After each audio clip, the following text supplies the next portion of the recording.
kasama namin ngayon ni Jack, ang player of the match na si Angel Habacon. Angel, congratulations sa panalo.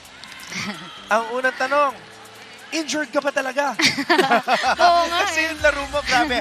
25 points, although kanina, hinawakan mo yung tuhod mo. Kamusta naman ang pakiramdam? Akala ko bumigay po yung tuhod ko, pero guni-guni ko lang yun. Hindi yung... hindi dapat ma-stop doon kasi first set pa lang yun. So, kailangan ko magpatuloy. So, yun, utak lang talaga. Ano Yun po? ba injured ano mo? Yes po, ito po. Yun umano na pala kanina. How does it feel to finally come back? Ah, ang sarap. Sabi ng mama Tas ko, panalo pa, di oo ba? nga po. Sabi ng lola ko, kasi nag-busy po kami kahapon. Sabi ko, Mama, wala po kaming panalo, ganun-ganun. Nag-grant ako sa kanya. Sabi niya, okay lang, at least nakalaro ka. Sabi ko, oo nga, no, kailangan ko maging grateful lang. So, correct. so, see the good lang po talaga ako. So, yun, parang binigay ni Lord. So, thank you, Lord. Angel, ang daming nangyari dito sa San Beda. First 2 matches, naglaro ka, and then you sat out for 7 games, and then nagbago pa ng coaching staff. Yes po. So, Sobra. for you, paano kayo nag-stay positive? Kasi kung hindi namin alam yung lahat ng mga nangyayari with your team, hindi mo iisipin na may problema kasi ang saya-saya nyo on the court. Paano nyo na Yes. may maintain yung ganong vibe?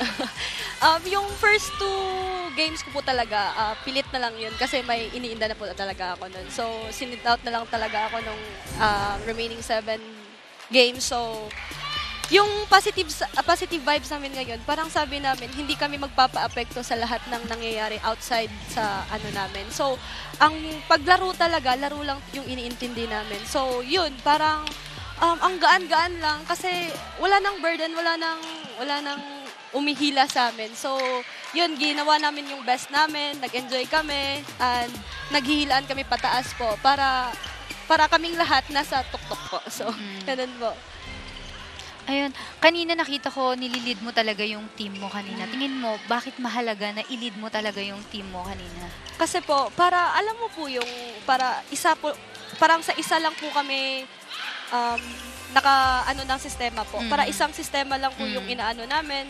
Sinasabi ni coach na break the chain. Yung team namin ngayon, break the chain. So, thankfully, thank God na na-break talaga yung chain na hindi na kami zero. So, yun po, kailangan po talaga ng leadership. At, hindi lang po ako lang nag-lead. Yes. Si Ate Erin, si Ate Rayan, yung captain ball namin. Sobrang po talaga supportive. Yes, kita naman. Alam mo yung pag nagli-lead ako, sige, go. Kung ano yung naisip mo, support po talaga silang lahat. So, ganun Correct. po. Isa pa, saan mo nakuha yung celebration mo na Yun parang nga eh, oo. lumilipad? Ewan ko. Yes, nagsunodan na sila sa'yo eh. sabi ko, kailangan natin umikot para gumaan tayo.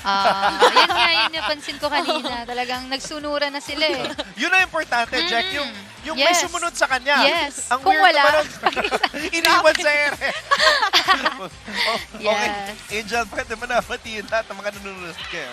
Binabati ko po yung tita ko na nanonood po ngayon, si Ate Aisel, and yung mama ko po nasa abroad, yung lola ko, si Mama Iting, si Papa Dodong, si Papa Michael, si Papa Jonjon, Papa Badik, si Tita Rayan, si Ate Chen, yung kapatid ko si Mika, and sa lahat po ng mga Bisliganon and my Cebu friends and mga teammates ko. Credit sa teammates ko kasi kung wala yung collaborative effort namin, hindi po kami mananalo ngayon. So, coaches namin, ang Marinerang Pilipina po, lahat ng OFW, thank you po, and we appreciate you po. So, yun po. Angel, congratulations. Welcome back. Congratulations, Angel. Welcome back. 25 points Solid for comeback. our player of the match, Angel Habacon, leading San Beda to their first win ngayong season 100 ng NCAA.